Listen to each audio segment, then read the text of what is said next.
Whatever you do, don't fall asleep. Someone is coming back to Elm Street. He is not friendly. He is not patient. Kill for me.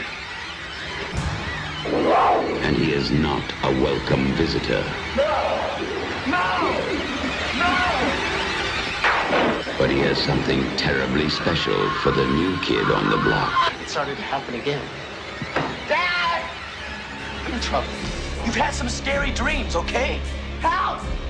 Daddy can't help you now. There's something inside him. Fight him! You are not afraid of him. He doesn't even exist. Freddy Krueger is back on Elm Street. Get out of here, Lisa! Jesse, fight him! Watch out for him. He'll be in your neighborhood soon.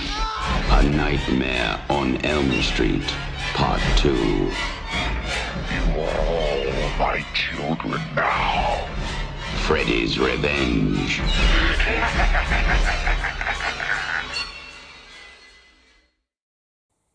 One, two, he's coming for you, and by him I mean Freddy's vessel himself, aka Jesse Walsh, aka Mark Patton, at Birmingham HorrorCon on the 28th and 29th of October at Edgbaston Cricket Ground. But not only is Mark Patton going to be present at the event, but also Kim Myers, aka Lisa, his love interest and a very overlooked horror heroine. It's going to be a double bill of nightmare. Hey Horror Hounds, and welcome back to a brand new video. As you can see by the attire, we're going to be talking A Nightmare on Elm Street, specifically A Nightmare on Elm Street 2, Freddy's Revenge, which was released in 1985 by New Line Cinema. So before we kick things off, I'm going to talk about my history with the movie itself and how it's actually quite a significant and special movie to me as a horror fan. I absolutely love Wes Craven's original Scarefest. However, it was the sequel that secured my love for horror and led me to become a lifelong fan. At a young age, I would gaze at the cover art of Freddy's Revenge in the video store with equal amount of fear, terror and curiosity. I just wanted to know what this film meant and what sights it had to show. That image of the burning bus with Freddy's looming presence in the foreground became ingrained into my memory. The artwork was of course created by the exceptionally talented Graham Humphreys. You will be able to experience Graham Humphreys' artwork up close at the convention. His work is very distinctive, particularly his poster work for The Evil Dead and A Nightmare on Elm Street 1. But it's Freddy's Revenge with his monstrous presence and maddening look in his eye that remains to be my favourite piece of Graham Humphreys' work.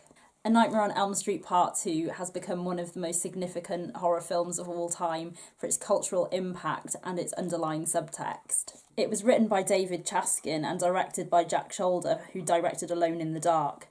It took a different approach to the original, and it's no secret that Wes Craven wasn't entirely happy with the fact that Freddy was going to get the sequel treatment. In a different approach to what the first film relayed to us, Freddy proves to be more talkative in this one and is omnipresent. A Nightmare on Elm Street Part 2 is certainly a divisive film and does include some very questionable moments. The prime example is that Freddy is able to transfer from the nightmare world into reality when he terrorises a teenage pool party.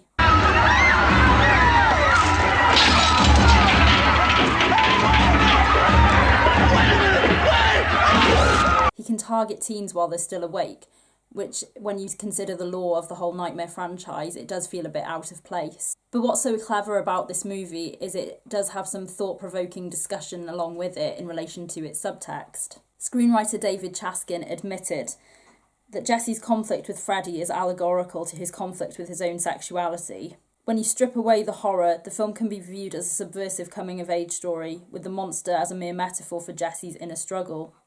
The homoerotic overtones are blatant, and many of the cast and crew were slow on the uptake when making this film, and it's only developed over the years that people have started to discuss it more and realise this film actually has more impact than first thought.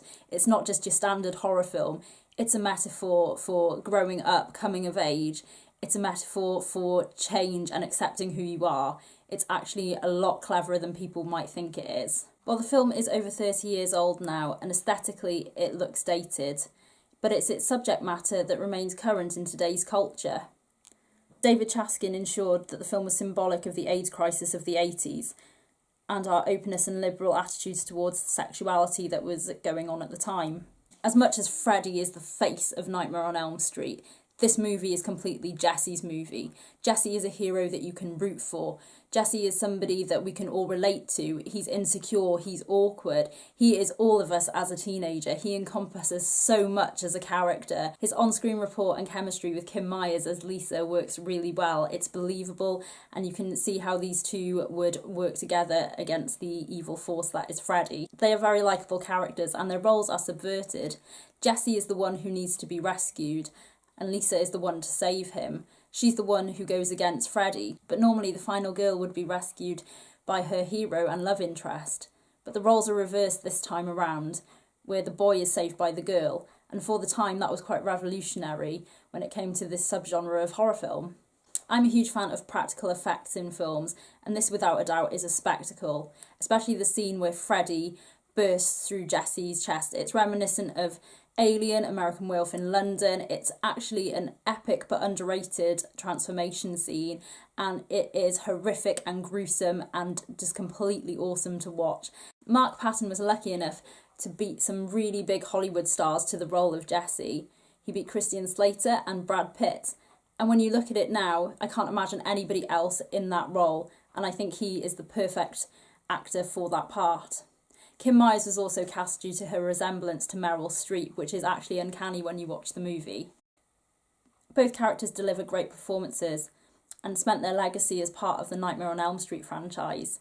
They're some of the best characters that the franchise has incorporated over the years, and this film is incredibly significant because without it, it proved that Freddy Krueger and Nightmare on Elm Street was profitable as a franchise. It wasn't just a standalone movie, and without this we wouldn't have had the incredible third instalment, Dream Warriors, which is one of my personal favourites, and also New Nightmare, which was so groundbreaking for its time and somewhat overlooked. What do you guys think happened to Jesse and Lisa at the end of the movie? It's left kind of ambiguous and open to interpretation. I like to think that they survived, and I would like to see them back in a future instalment. I'd like to see how they overcome their fight with Freddy and what would happen if they were forced to face with him again. Mark Patton's cultural impact in horror is extremely significant. He's a self-confessed male scream queen, and I think that might be a first. It was very rare that you would get a male final girl in a horror movie, and he is the embodiment of all those qualities. At Birmingham HorrorCon, you will be able to meet and greet with both Mark and Kim, and also purchase some photo opportunities with them either individually or both together. I'll leave all the details in the description box below for you guys to check that out, because what an opportunity. This is one you don't want to pass up. Thank you so much for watching. I really hope you've enjoyed this video on A Nightmare on Elm Street Part 2 and what this movie means to me. When I eventually watched the movie as a sweet, innocent 12-year-old, I was surprised because I was more fascinated than scared. And this was the case with many horror movies. I would watch them as an endurance test, but then soon discover that I'd become obsessed with them in the way that I wasn't supposed to be. I was intrigued by Freddy, and I really rooted for the characters that battled against him, and this was the film that really made an impact on me.